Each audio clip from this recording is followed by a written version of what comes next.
Al Faruk TV. আসসালামু আলাইকুম ওয়া রাহমাতুল্লাহি ওয়া বারাকাতুহু। আলহামদুলিল্লাহ ওয়াসসালাতু ওয়াসসালামু আলা রাসূলিল্লাহ, আম্মা বা'দ। আউযু বিল্লাহি মিনাশ শাইতানির রাজীম। বিসমিল্লাহির রাহমানির রহিম।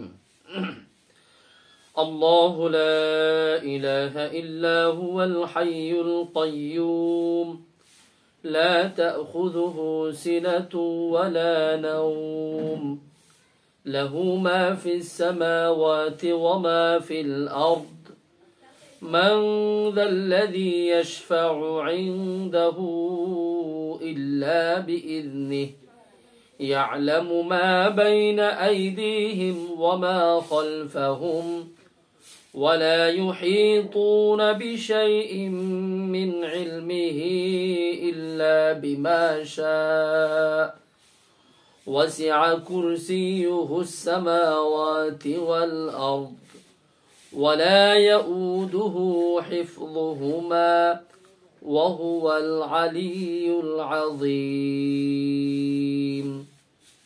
الحمد لله. আয়াতটি সূরাতুল বাকারার 255 নম্বর আয়াত।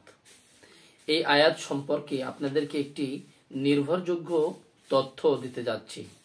সুপ্রিয় দর্শক, হাদিস থেকে এবং সহিহ রাওয়ায়াতে যেই ফজিলতটি পাওয়া যায়, আর তা হলো হাদিসে বর্ণনা করা হয়েছে, কেউ যদি সকালে এই আয়াতটি তিলাওয়াত করে, আল্লাহ সুবহানাহু ওয়া তাআলা তাকে জিন শয়তান থেকে বিকাল পর্যন্ত আল্লাহর আশ্রয়ে সেই ব্যক্তি থাকবে। সুবহানাল্লাহ।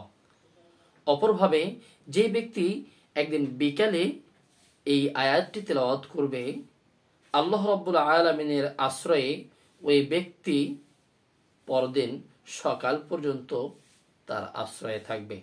অতএব আয়াতুল কুরসি আমরা সকলেই জানি, এই সূরাতুল বাকারার 255 নম্বর আয়াতকে আয়াতুল কুরসি বলা হয়। এই আয়াতুল কুরসির ফজিলত হলো আপনি জিন শয়তান থেকে হেফাজতে থাকবেন, নিরাপদে থাকবেন, আল্লাহর আশ্রয়ে থাকবেন। আর এই আল্লাহর আশ্রয়ে থাকার জন্য, নিরাপদে থাকার জন্য, আল্লাহর হেফাজতে থাকার জন্য নির্দিষ্ট সময়ে নির্দিষ্টভাবে এই আয়াতটি আপনাকে আমল করতে হবে। এই আয়াত আমল করার নির্দিষ্ট সময় মুহাক্কিক উলামায়ে ইকরাম, মুহাদ্দিসিন ইকরাম বলেন, ফজরের সালাতের পর, সকালবেলা ফজরের সালাতের পর আয়াতুল কুরসি তিলাওয়াত করলে আল্লাহ রাব্বুল আলামিন সন্ধ্যা অথবা বিকেল পর্যন্ত আল্লাহ তাআলা আপনাকে তার নিরাপদে, তার আশ্রয়ে, তার হেফাজতে রাখবেন। ঠিক অনুরূপভাবে মাগরিবের সালাতের পর যদি কেউ এই আয়াতুল কুরসি তেলাওয়াত করে, আল্লাহ রাব্বুল আলামিন পরের দিন ফজর পর্যন্ত জিন শয়তান এবং মানুষ শয়তান, মূলত জিন ও শয়তান থেকে আপনাকে নিরাপদে রাখবেন আল্লাহ সুবহানাহু ওয়া তাআলা। তাই আমাদের সন্তানাদি আমরা নিজেরা বিভিন্ন সময় বিভিন্ন জায়গাতে জিন থেকে আশ্রয় পেতে পারি না, কখনো কখনো জিনের কবলে পড়ে যাই বা পরীর কবলে পড়ে যায়, যেটা আমরা সাধারণত প্রচলিত আছে। এরকম অনেক সময় অনেকেই ভয় ভীতি পেয়ে থাকে এবং শয়তানের ওয়াসওয়াসায় পড়ে যায়। তাই শয়তানের ওয়াসওয়াসা বা শয়তান শ্রেণীর জিন থেকে নিজেকে হেফাজত করতে, সন্তানকে হেফাজত করতে এবং অপরকে হেফাজত করতে এই হাদিসটি আপনি অন্যকেও শুনিয়ে দিতে পারেন। সুপ্রিয় দর্শক, আজকে আপনারা শিখতে পারলেন জিন শয়তান থেকে নিজেকে কিভাবে নিরাপদে রাখবেন। অর্থাৎ জিন শয়তান থেকে নিজেকে নিরাপদে রাখার একটি অন্যতম আমল হচ্ছে আয়াতুল কুরসি তেলাওয়াত করা সকাল এবং সন্ধ্যায়। আল্লাহ সুবহানাহু ওয়া তাআলা আমাদের সকলকে এই আয়াতের প্রতি আমল করার মতো তৌফিক দান করুক।